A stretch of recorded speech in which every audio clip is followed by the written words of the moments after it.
Okay, hi everyone. I'm going to start Hi. sharing screen. Share screen. Okay, you can all see that, I assume, right? Yeah. Okay, so today's topic is the daughters of Tzelophad. And the question is, who was Tzelophad?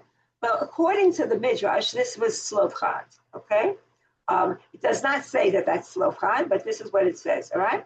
So the Midrash says that Tzelophad was the man who gathered wood on the Shabbat, right, in the Babylonian Talmud. Shabbat, actually, Shabbat 96 feet. Others, however, argue that the father was righteous and blameless, which is, why do we know that? Because we learn that from the daughters, because the daughters have a positive lineage, which goes all the way back to Joseph. They're from the tribes of Manasseh, so that would go back to Joseph. So there's clearly, it's not clear who they are. But let's look at the story about the Mekoshesh eitzzim. I have the Hebrew here because it's very interesting with the Hebrew. So the children of Israel, you could read the English here, and I'll make it a little bit bigger, right? The children of Israel were in the wilderness, and they found a man gathering sticks. The Hebrew is Mekoshesh eitzzim. Mekoshesh eitzzim, okay? I'll put that into purple so it's easier to see, okay? Now, no one really knows exactly what that word Mekoshesh means, all right? So that's somewhat important. When was he doing them? On Shabbat, but it's not clear what he was doing. Was he gathering sticks? Was he cutting them? Were they big sticks? Were they little sticks? What was the purpose of the sticks, all right? But they found him, some people found him, and they brought him to Moses, all right? And Aaron, and to the whole congregation. And they, meanwhile, because they don't know what to do with him, they put him in Bamishmar. I don't know why they translate this in ward. They put it in a guarded place, all right? Like a little jailhouse or something. Why? Because they did not know what to do with him. Kilo, Poresh Ma Yeyaselo. By the way, Perush, the word Perush is like Midrash. There's no interpretation of what should happen to them. And then you see the samach here, the samach, or in the English you can see the S, the samach, which means there's a big gap. It's finished. It's an empty space. And if you open up a scroll, you'll see there's an empty space in the scroll. The question is, what's going on during that empty space? All right, let's go on. And then it doesn't say that he went to speak to God, right? It's just simply God suddenly appears. And God says to Moses, right? So meanwhile, the people don't know what to do. And Moses and Aaron are just standing there. They don't know what to do. Meanwhile, he's in the guardhouse. And God says to Moses, Mot yumat, right? That man should be killed, all right? Mot yumat is double kill, right? Mot yumat, right? Not just mot, but mot yumat. He shall die and be killed, all right? Ragol moto bavanim, he should be stoned, right? Stoned with stones, right? Which again is a duplicate, outside of the camp, right? That by all the people. In other words, all the people should go there and they should stone him outside the camp, right? And then they take him outside the camp and they stone him with stones and he dies. And that's according to what God commanded Moses. Now, a few years ago when I was teaching this and I was not recording, I showed you the eitzzim ba'im on, and what I did now, I actually went into ChatGPT and asked for a summary. They didn't know what I was talking about, but then I found the episode and then they were able to give me a little bit of a summary. And then I added to it because they didn't give a very good summary, all right? So it starts out with Moses resting on Shabbat. And then a guy comes and he brings the man who's gathering wood on Shabbat. And it's clearly a riff on the story, but no one knows what the word Mekoshesh means, all right? And Moses hesitates. And on the one hand are a whole bunch of zealots, you can see them here, a whole bunch of zealots screaming and yelling, right? On the other hand, saying Shabbat must be corrected, but they don't know what a Mekoshesh is. And so what happens is they play around with the word, and in the end, it even sounds like the Mekoshesh is a pedophile, right? Those of you who know Hebrew, it sounds like it could be a pedophile if you don't know what the word means, right? And so he's doing something, all right? And then they accuse him of all sorts of things, and the mob wants to kill him, right? And then Moses tries to slow things down, and he says, we need a ruling, not a lynch. But then the people actually go and attack Moses, right? They actually go and attack Moses here, that mob, right? And then, right? And then you have something very interesting, all right? So let's go back to the original text, right? They don't know what to do with him, right? There's a gap in the text. I think that it's brilliant what they're doing in this satire, right? He then hears he's consulting God, right? He's consulting God, right? Like this, all right? And then God gives the verdict, right? And the verdict is, in other words, I wrote he pretends to consult God. That's what it looks like there. And then God gives the verdict. But basically, this is to explain the gap in the text. And then in the end, it says here, the mob takes him outside the camp and they murder him. Right? I bring this in as first line Midrash, all right? First line Midrash on the basis of the satire in Yehudim Bayim. Does somebody want to add something to this? I actually just looked at it again because I'd forgotten what it was about, so I just looked at it again. Anyone want to add something to that? No, okay. So here we have a few pictures, all right, from art about the Mekoshesh eitzzim. Here's one, all right? Here's one. Notice what he's doing here. He's carrying, right? He's carrying sticks, okay? Remember, no one really knows what Mekoshesh is, but it looks like he also has some sort of a it looks like an axe, which would indicate maybe he was cutting the wood. Yeah. Right. Which could be maybe a bigger sin. Right. Again. So it's not clear, okay? Here we have, again, we have some sticks here, and here it looks like he's just picking them up. All right, not clear. Not only is it not clear, but this looks like the sea has just been parted, doesn't it? So it's not clear, but okay. Interesting pictures. Here's another one. Here's another picture. Here we don't see an axe, we just see him carrying them. And this looks a little bit like what? What associations do you have with this particular picture? Isaac carrying the wood up to the Mount Moriah for the Akedah. Okay, I was actually thinking of Jesus. Via Dolorosa.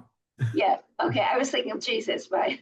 Okay, so either one. By the way, the associations, by the way, with the church would be equally both Isaac and okay. Notice Moses with his horns here, all right, and here they're bringing him in front with the verdict for the verdict, and here's the bricks, not the bricks. Here's the tree, the wood, the wood, right? And here you have people doing what? Gathering stones. Gathering stones. Okay, really fascinating that you have these things. And here's another one set in the medieval times. Right. Wow. Yeah, this is pretty powerful. And this has nothing to do. This has nothing to do with Mekoshesh eitzzim. However, when I saw one of those pictures, it really reminded me of Vincent van Gogh, right? And here's a figure study of a wood gatherer. Okay. Okay. So much for him. But as I said before, it's interesting to think to ourselves, if this is Tzelophad, if it's Tzelophad, and he's the father of the 5 daughters, what effect would that have on the daughters, who presumably were alive and well? Okay. So here you have a map, all right? A map of, here's the 5 daughters, all right? Here's Moses and Aaron. And here you have a little map of the tribe of Manasseh. Just see how big it is. If you remember, half of the tribe of Manasseh, Gad and Reuven, stayed on the right side, on the West Bank. Right. What today we call the West Bank. It's actually the East Bank, right? But okay, so they had half. So it's a huge tribe, probably the biggest tribe that there is, right? And when we go towards if those of you in Israel, when you go towards Netanya, you see you're entering the area of Manasseh, and it's a huge area. Okay, so we have the stories here. The story of the daughters of Manasseh, which I assume that some of you are familiar with. And notice they have the genealogy here. The daughters of Tzelophad, son of Hefer, son of Gilad, son of Machir, son of Manasseh, of the clans of Manasseh, son of Joseph, right? Came forward. You have a real genealogy. We don't usually see this for women, by the way, right? So these women are royalty, right? These daughters are the 5 daughters of, all right? And they stood before Moses, right? And Eleazar, the chieftains, and all the community at the entrance of the tent of the meeting. Imagine 5 women in a patriarchal society going forward to stand up for their rights. And they say, our father died in the wilderness, and he was not part of the community that banded together against the Lord with the community of Korach, but for through his own offense, he died. We don't know what the offense is, and that's why they have to give him an offense, right? So the offense that they give him, all the rabbis give him, and they say, okay, he probably was, his offense was he was the Mekoshesh eitzzim, the person who was chopping wood, and he had no son. Why should they're still talking, why should our father's name be withdrawn from the midst of his clan? Because he had no son. Okay, now, notice there's a big difference here between what we saw before. In this case, right, unlike this case, where you have an empty space, right, and the empty space is presumably that Moses is going to ask God, but we don't see that here, right? Here, we have, and Moses brought forward their case before the Lord. Okay? And the Lord said to Moses, they spoke rightly to the daughters of Tzelophad speak.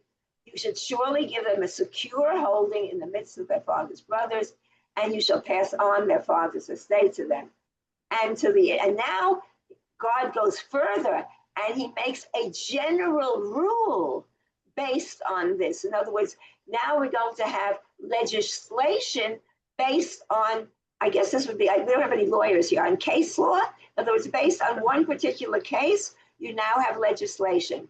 And to the Israelites you shall speak, saying, should a man die without having a son, in general, not just these people, you shall pass on his estate to his daughter. And if he has no daughter, you shall give his estate to his brothers.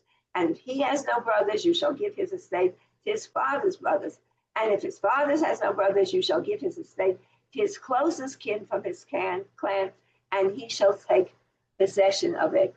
And then we now have the fact that this is now going to be a statute. This shall be a statute. Okay? So from here, this is the commentary on this. From the dramatized instance of the daughters of Tzelophad, the divine response to Moses' inquiry now proceeds in a casuistically formulated law of inheritance that includes the contingency of the daughter as heir, but also stipulates the lines of inheritance when the deceased has neither sons nor daughters. Okay, so we now have a new law.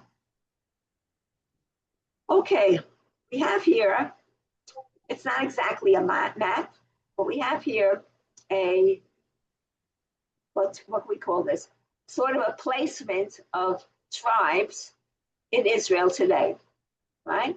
And what we see here is there's Machla up here in a place called Avel Machola. Whether that really is Machla, we don't know, but it sounds like that. There is actually a place called Tirzah, right, which is Tel El Farah in the north. Is that near you? Is that near either you, Sue, or near you, Norman? I think it's further east. Further east, okay. And then there's a Milcah, all right, or whereas Hod, Yahud, Kfar Yehudit, right, which used to be Chirbat Yehuda. Again, why that's there, I don't know. And what? And then there's Chogla, which, by the way, today Chogla is what? It's the diapers, because they're made at kibbutz Chogla, both Chogla and Malkiah, and they're kibbutzim that are based on these names. Right. All up in the Upper Galilee. Right. So Chogla, all right, which is also in the north, and it's associated today with diapers or toilet paper. In other words, it's a big paper. It was a big paper factory. Okay, but there is no Noah here on this list. All right. So in other words, that's what's sort of interesting, that there's no Noah on this list. So because there's no Noah on this list, we're going to look today at Noah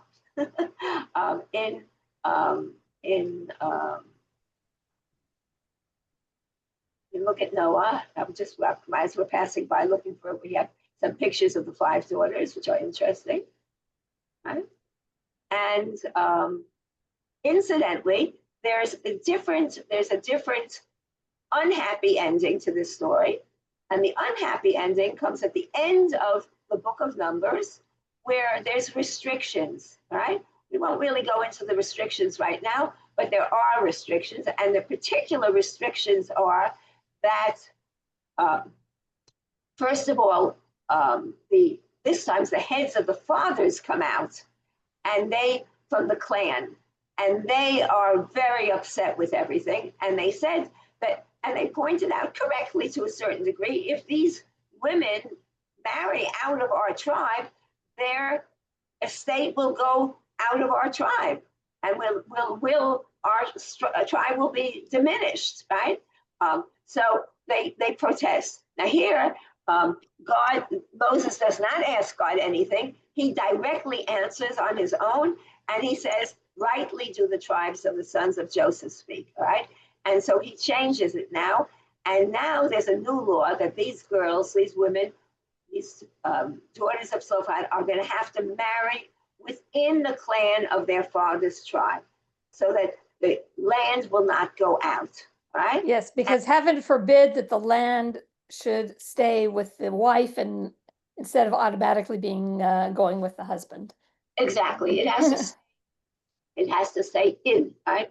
And I don't have to tell you today, with what's going on in Israel, how important land is, and all the arguments about land. And I mean, it would seem almost as if at this point the war is no longer, I probably shouldn't say this while I'm being recorded, but it seems as if the war is no longer about bringing back the hostages or protecting, but almost as a grab for land, especially when you see what's happening on the in the territories.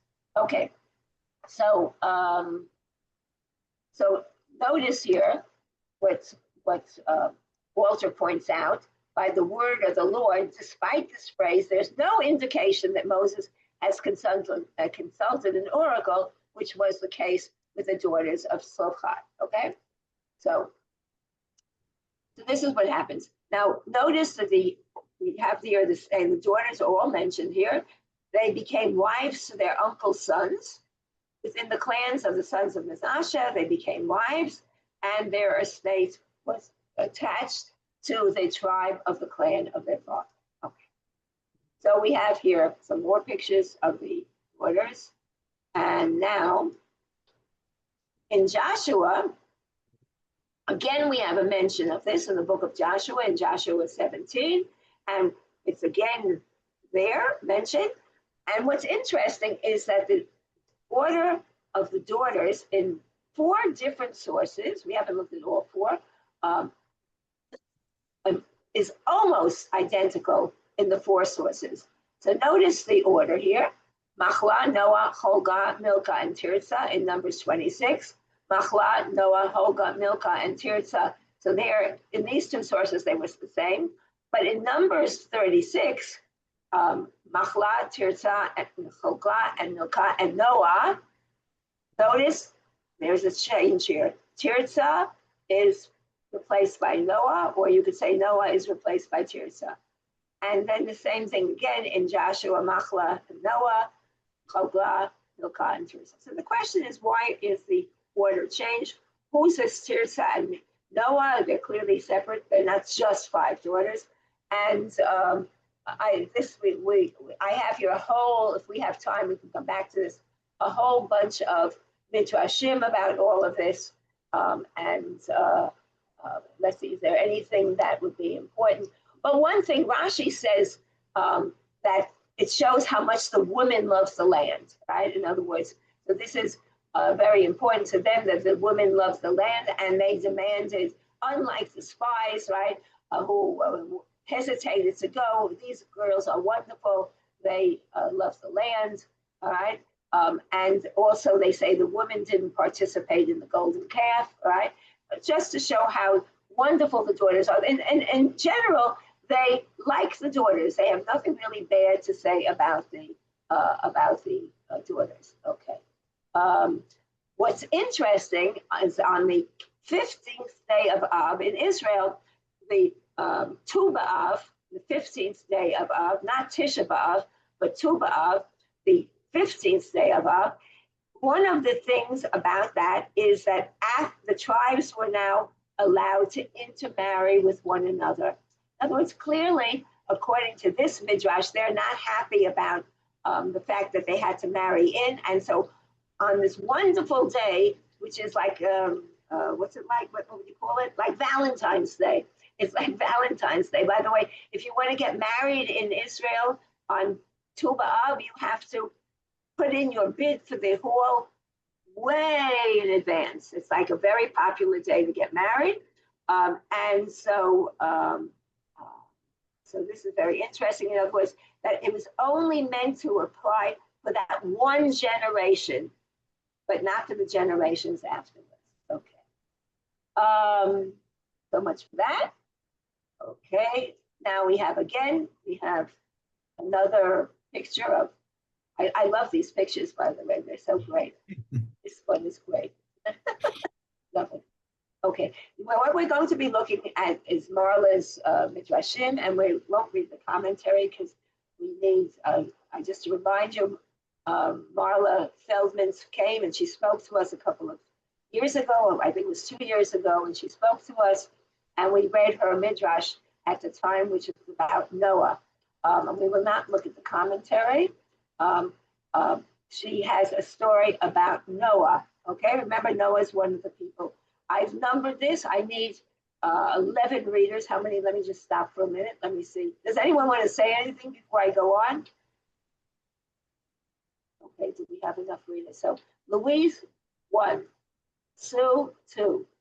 Norman, 3. Joyce, 4. Yeah.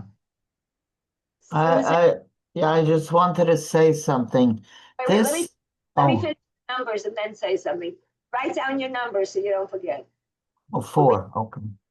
Sue, 2. Norman, 4. 3. Joyce, 4. Susan, 5. Toby, 6. Jill, 7. Barbara, 8. Alita, I think we can hear you today. Oh, you can? Sure. Yes, today we can. Can you read? Okay. No, I cannot read, unfortunately. All right, Stevie, can you read? No. Okay, and Geraldine, I forgot, what number were you, Barbara? You're muted.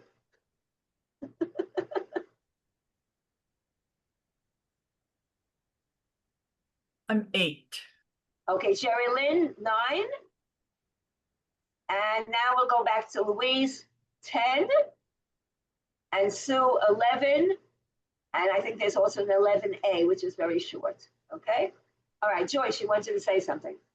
Yeah, what I wanted to say was this story always is given as an example of the liberal approach to women in the, Tanakh.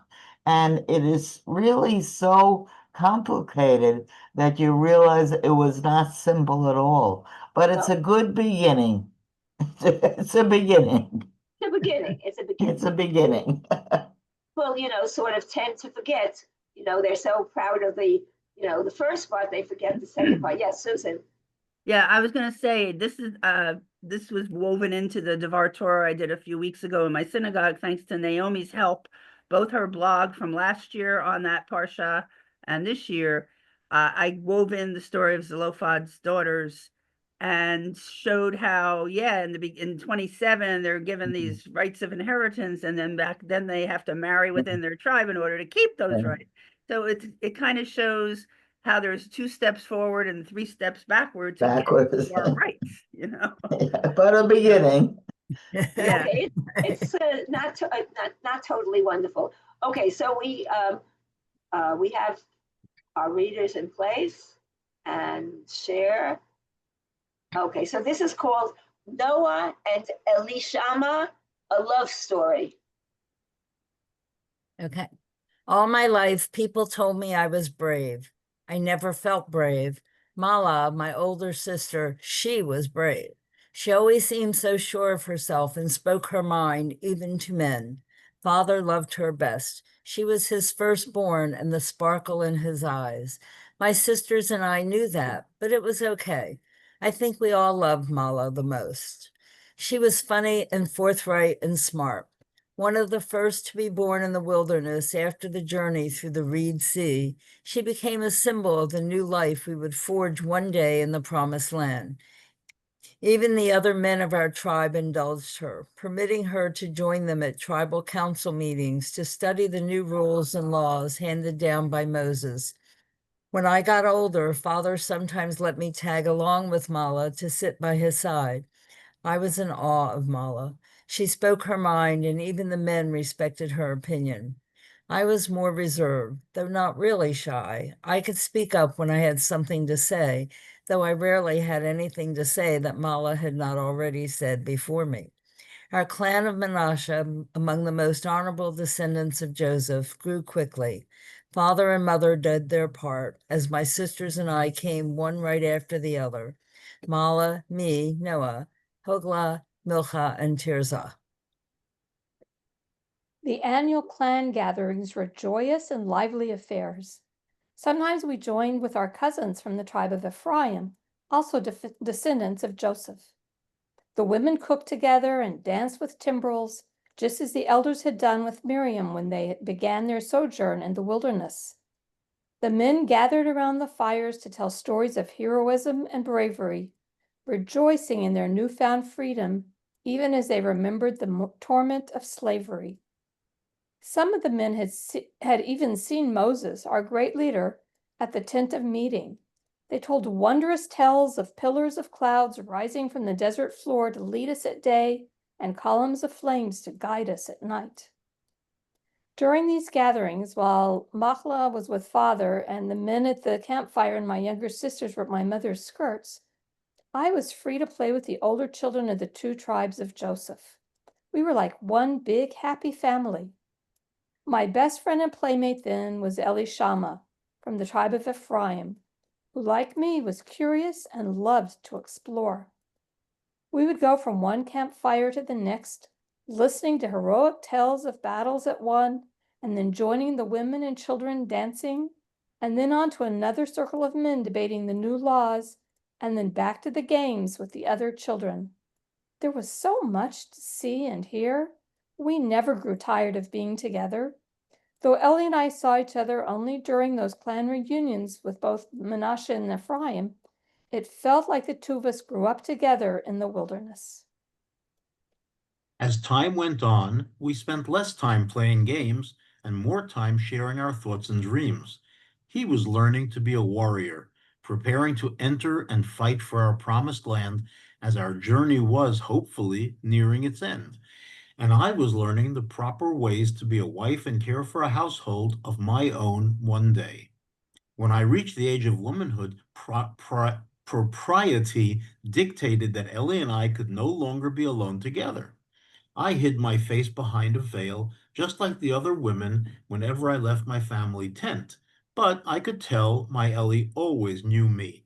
He knew my eyes and the way I walked, and I could pick out his voice from any size crowd at the gathering.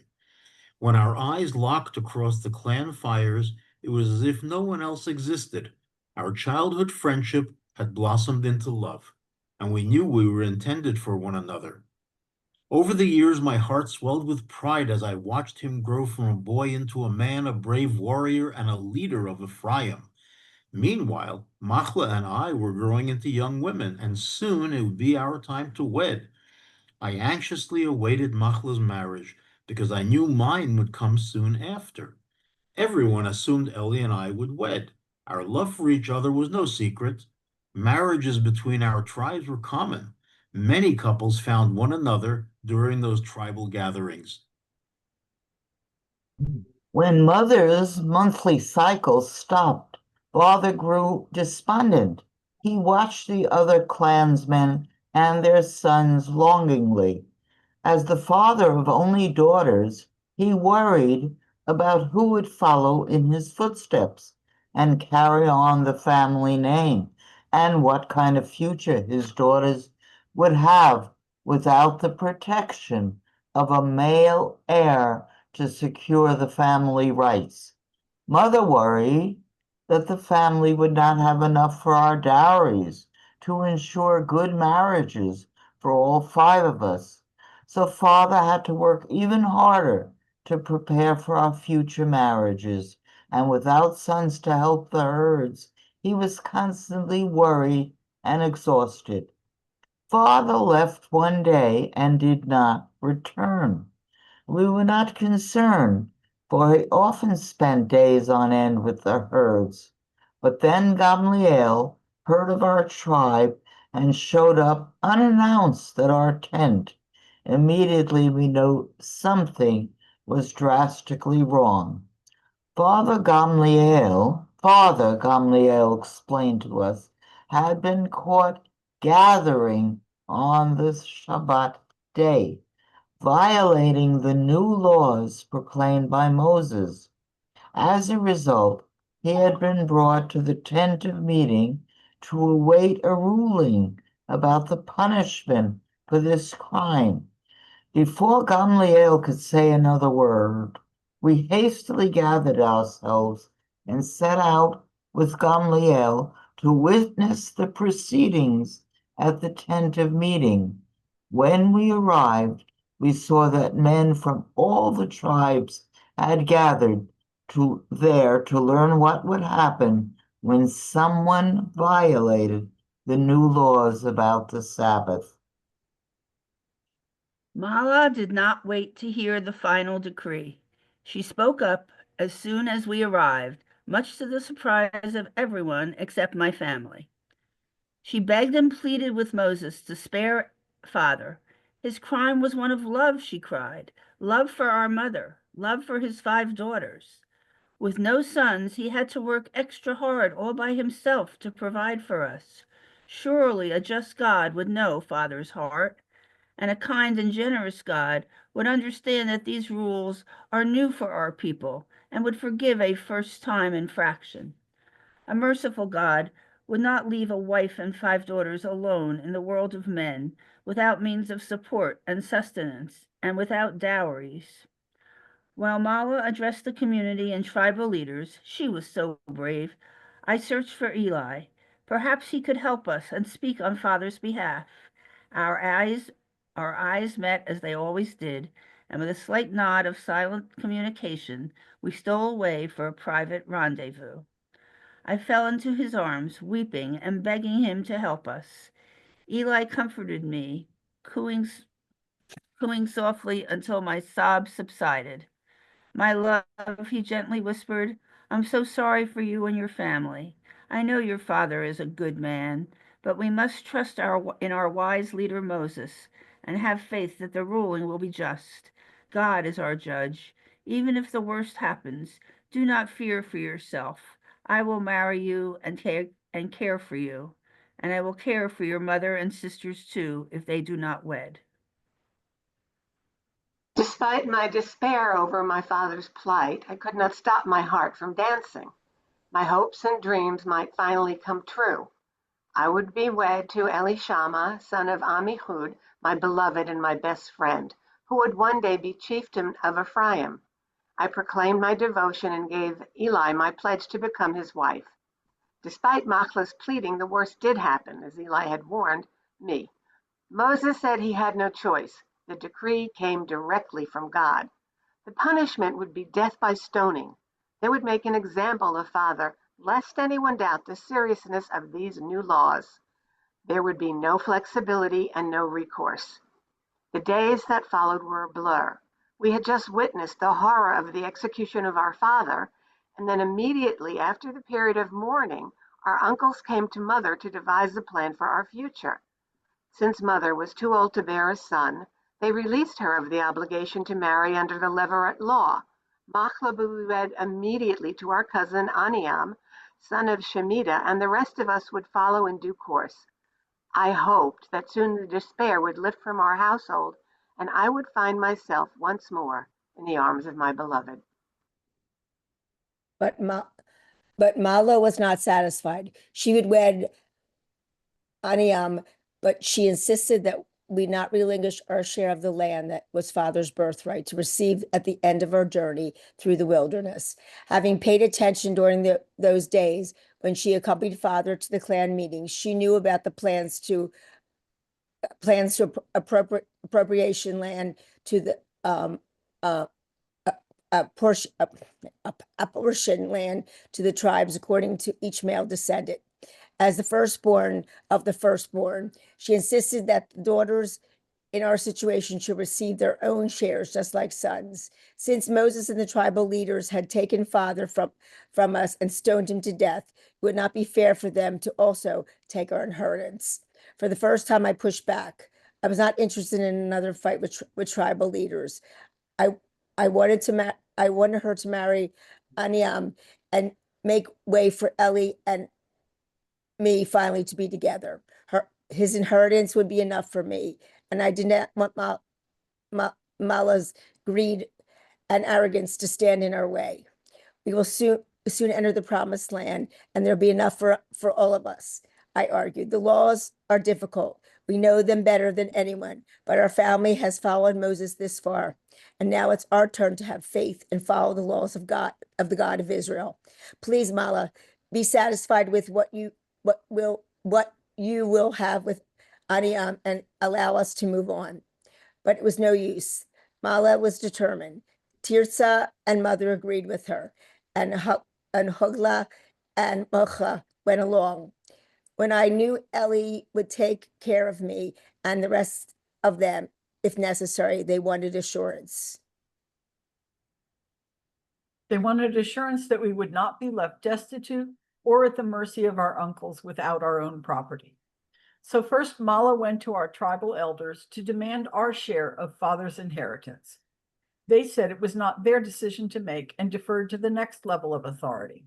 When those judges also rejected her claim, she went to even higher authorities, appealing one ruling after another until finally reaching the highest court, the tent of meeting, the very site of our father's demise. She stood before Moses, Eleazar the priest, the chieftains, and all the men, and said, "Our father died in the wilderness.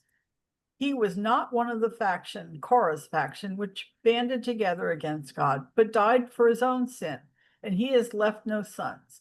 Let not our father's name be lost to his clan just because he had no son. give us a holding among our father's kinsmen. Just as he had done before, Moses heard Mahlah's argument and then retreated into the tent to consult with the Holy One. When he emerged, he reported on the divine ruling. The plea of Zelophehad's daughters is just.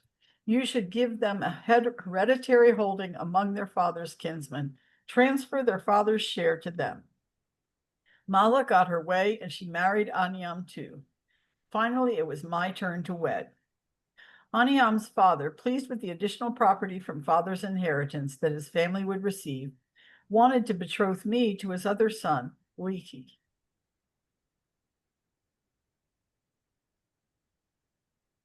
But I refused. I made a pledge to wed Elishama, son of Ammihud. Ammihud. I proclaimed to the Manasseh tribal council elders, with no father or husband to annul it, my vow to Elishama is binding. Maklah was not the only sister who had paid attention. I insisted on following the new laws to the letter, which included my wedding promise to wed Eli. My pledge had to be fulfilled.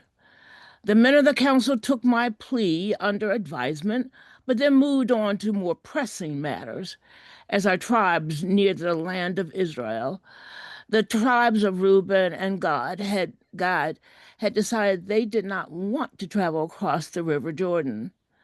They would establish settlements east of the river, though first they would send their armies with the rest of the tribes to assure a successful victory over the Canaanite clans to the west. Our tribal council discussed whether to cross the river or remain with Reuben and Gad in the east, but they could not come to a consensus.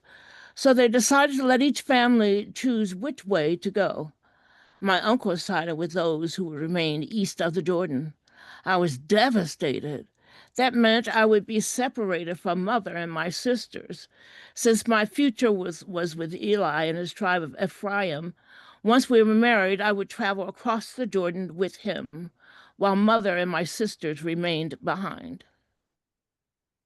Just when I thought everything had been decided, my uncle Shemitah and the other men of Manasseh appealed Moses' ruling regarding our inheritance. They were not going to give up father's share of the lands, even if these were on the east side of the river.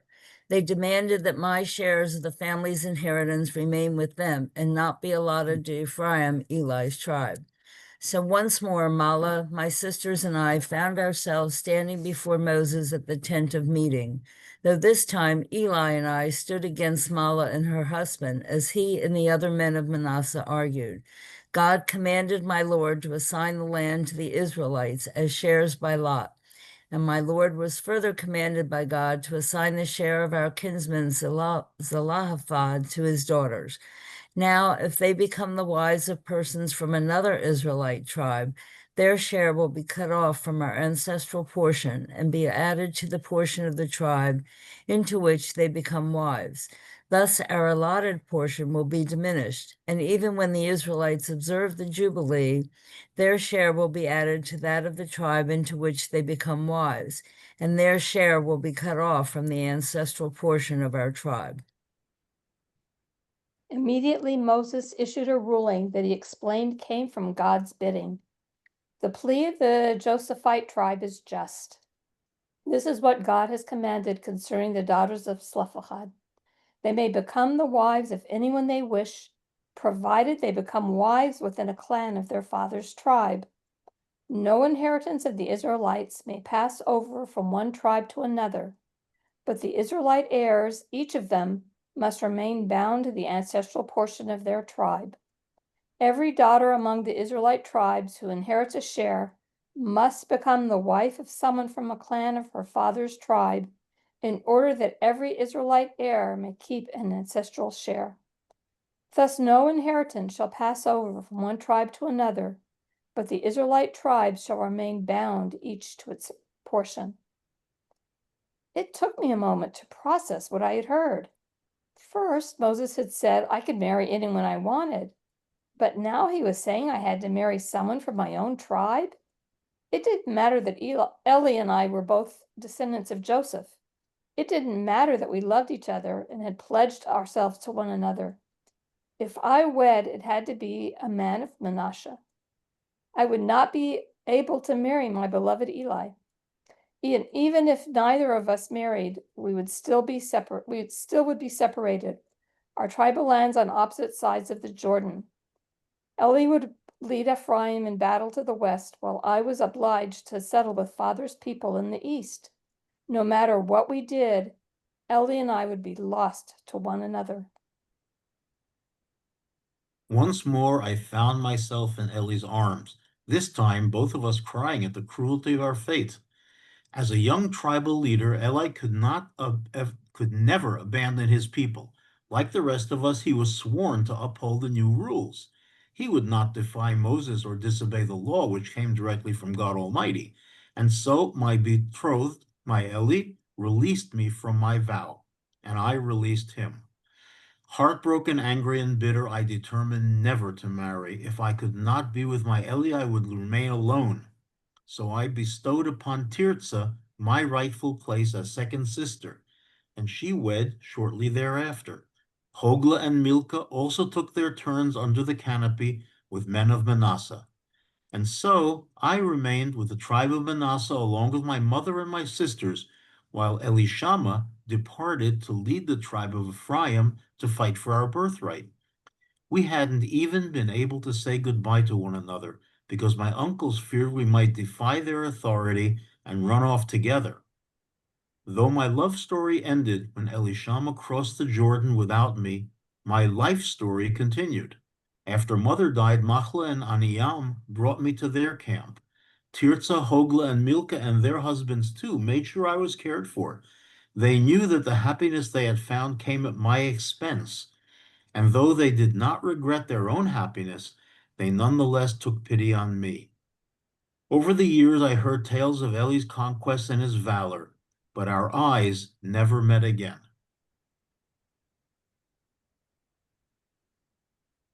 With the passage of time, I grew restive and longed for a tent of my own. The passion of youth eventually gave way to the wisdom of age. And so, when Lichi was widowed and his bed grew cold, I joined him. It took many years, but I did eventually do as I was told. The daughters of Tzelophad did as God had commanded Moses. Machla, Tirzah, Hogla, Milcah, and Noah, Tzelophad's daughters, became the wives of their uncle's sons, becoming wives within the clan of descendants of Manasseh, son of Joseph, and so their share remained in the tribe of their father's clan. Okay, thank you. So this is really very interesting, I think, because she's playing with the text, but she's showing what? People feel.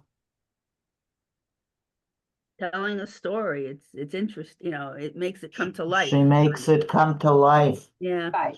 She really did. Yeah, and she shows what the price that the daughters still paid for their win.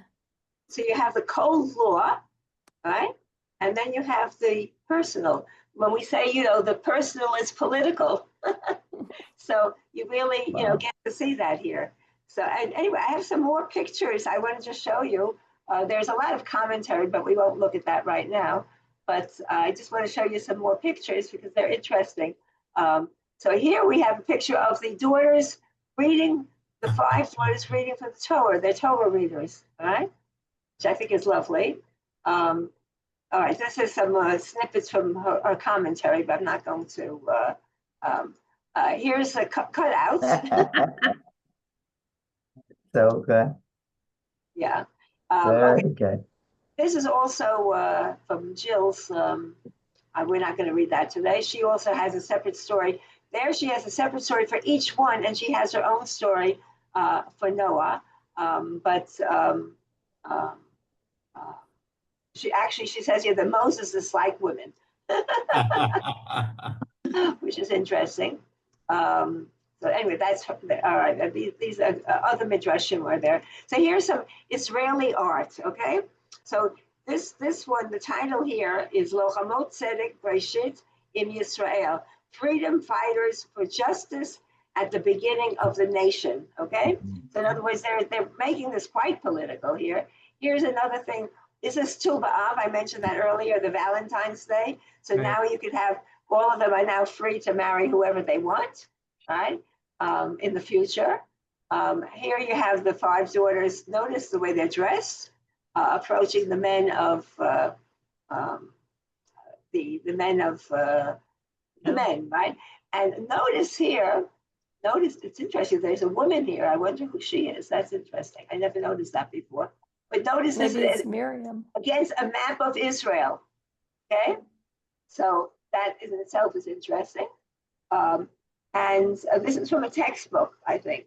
All right, here's another. This is in Parashat Benot Tzlophad be'etzem text kalkali medini she'efshar lelmod mimenu hayom gam b'yameinu. Is the story of the daughters of Tzlophad, a financial political text you can learn a lot from even today. All right, so this is called capitalism, right? Capitalism, Tzlophad and social justice. Here's another one. This is written when by the artist Iris Wexler when her father died, and she had to go to the rabbinate in Haifa to have the inheritance released in her favor. And the rabbi said, since there are 2 sons, you don't have a right to your father's inheritance as a woman. And she was offended. Anyway, 22 years later, she painted the daughters of Tzlophad with that, keeping that in mind. Very interesting. That was in 1985. Here you have this picture that Dikla Or, who always takes women from the Bible, and she puts them together. Okay, let's skip that. Here's a, this is what it says here. Benot Tzlophad Mekimot Ohel Rothschild Achipus Acharei Nachala Shivyonit. Beit Avihai had a program which says the daughters of Tzlophad are putting up a tent on Rothschild Street, the search after a egalitarian settlement. And here these signs say, how long will we close our eyes, right? And they're arguing for public housing, okay? So this is here you have 5 daughters of Tzlophad, all right? The 5 daughters of Tzlophad from the struggle of women who came from Ethiopia, right? And this is in Zman Yisrael, which is the Hebrew times of Israel, all right? So notice all the different dress here. Here you have also the daughters of Tzlophad in the Y generation. What's the Y generation? I'm not sure. Y generation. Why me? Before the Z generation. Okay. Oh, yes. Okay. This is about a comedy. There's a comedy show which are called My Successful Sisters. So this is today's Gilgul, today's help me, Gilgul, reincarnation maybe of the ancient story. Okay, so this is she's the daughter. This is the one who's always being compared. She's to her sisters who are more successful. Here you have all sorts of uses of women or the notes of Tzlophad, all used as protests. So when you said earlier that these are all used as protests, Susan, this is definitely the case. These are images. And finally, there's a book. I have no idea what it is, but it's by someone whose name is Yawa Hansen. It looks like a Chinese name. Wow. Yeah. Wow. So anyway, so this is some sort of a book called Daughters of Tzlophad. And I think there's one more pictures. And this is called News of the Bible. All right. And it says Cain denotes Tzelophad Dobro. Yes, they are speaking correctly. So you have here I guess this is a newspaper for children. I'm not sure what this is, but anyway, so just to show you that these images are still alive and well. Would anyone like to make some comments on what we saw, what we learned, anything that comes up? I'm curious if anybody knows that the story that you just related a couple of minutes ago about the young lady going with her brothers to the rabbinate about the inheritance. Is that still the case in Israel, that the rabbinical courts decide civil matters like that? I think if you die intestate, there might be a problem.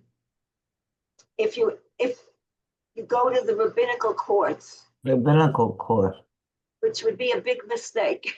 Yeah, it's like the laws of divorce. Everybody runs, the women run to the civil courts and the men run to the rabbinic courts to get the court on their side. It might be the same here, that I'm really sure we could ask artificial intelligence if that's the case. Be interesting to see what they come up with. But yes, Barbara. I wanted to say what Generation Y is. Oh yeah, what is it? It's my kids' age. It's the kids who were born between about 1980 and 2000. And I think after, they're also sometimes called millennials. Right before 2000. And then what's Z? Z is now? I guess so. Yeah, 2000 to 225. After 2000. All the time now is a Gen Z. The Gen Z is 2000. Right. I well, past 2000. So the kids that are in their teens and 20s now is Gen Z. Okay. Yeah, I don't know when it ends. That's a lot of my grandchildren, actually. Yeah. So we were just talking about the problems that they have here. I'm going to actually check this out. Rabbinate. I'm going to actually check it out with Google, and then I'll share it with you together. That's actually a very interesting question, Norman. Let me share the screen. If any of you have to run away, I can understand that. So, okay. So, help me phrase the question. I'll put this in now, but help me phrase the question. Does the rabbinate in Israel stop decide on inheritance? Does the rabbinate in Israel decide on inheritance if the father dies intestate? Is that the word? Intestate. Yes. Intestate. And are sons preferred over daughters according to the rabbinate? Okay, so I'll erase all this other stuff here. Our sons, let's see what they have to say.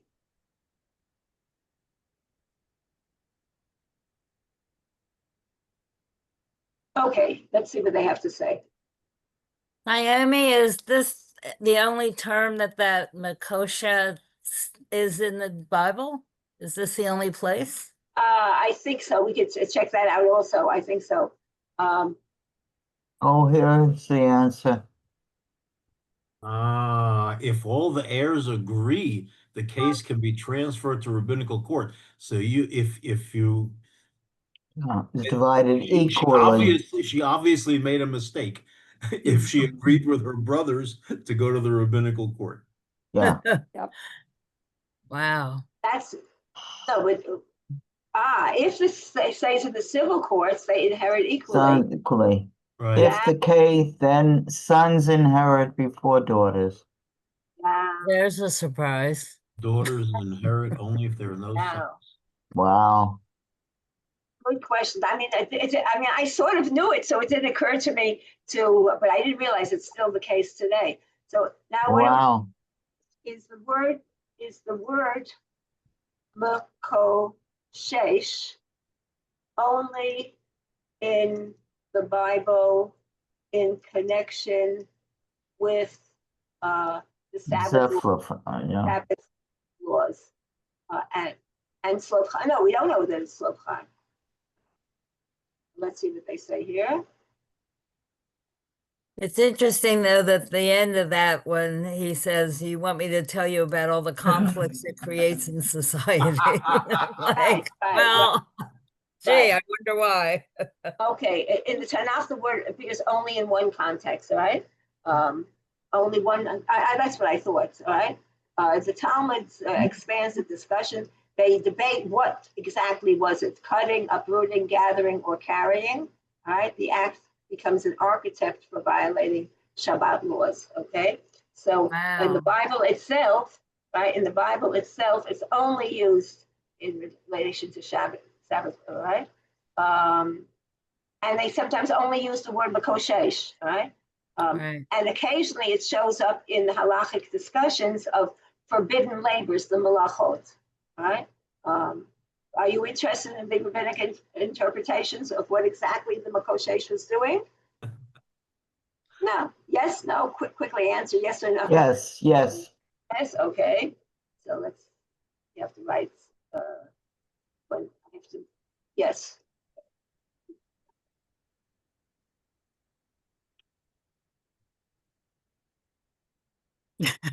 Classic rabbinic debates. But I like how they said, excellent, you gave the right answer. They wanted to go into it. Right. Naomi, if you have sons and daughters in the same family, what happens then? That's what they're talking about. In other words, if you make the mistake of going to the rabbinic courts in Israel, Right. You could lose your rights, right? The sons will prevail. On the other hand, what you can do afterwards is you could go to the civil courts and complain about it, you know. In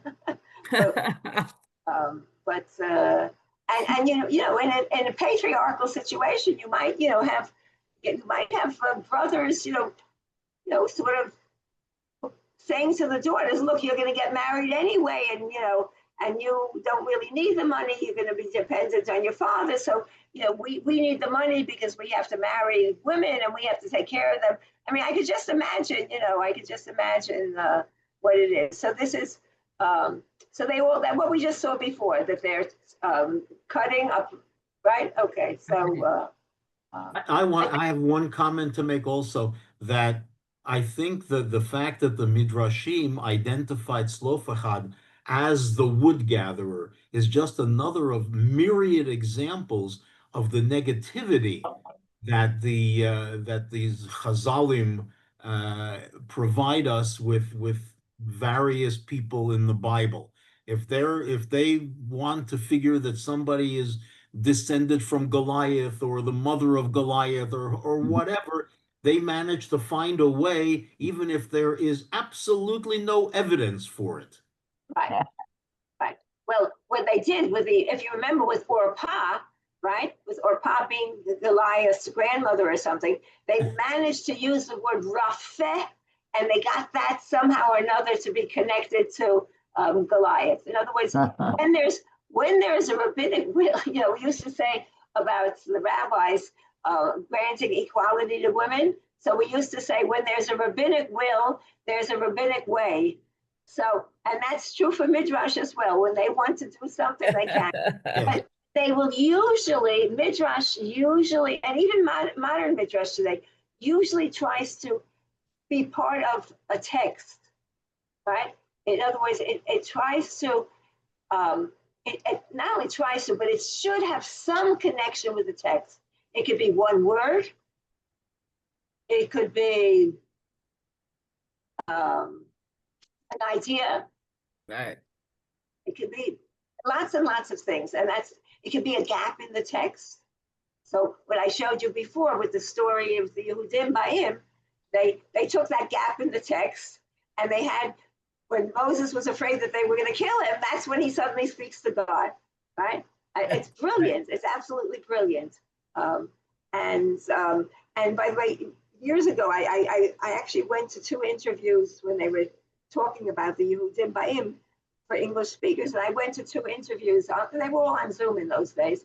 And each time I asked a question, and they claimed they did not look at the Midrash, that they only based it on the actual text, right? Which I thought was fascinating. In other words, so they would do, so I said, if that's the case, then you know that what you're doing is Midrash, right? That's exactly what you're doing. So we've seen today art as Midrash, and we've seen the Yehudim Ba'im as Midrash. We've seen Marla as Midrash, and I guess we, no poetry today. Okay, so I'm going to turn off the screen right now. If anyone wants to stay on and spend some time schmoozing, you can. Stop. Thank you, Naomi. Thank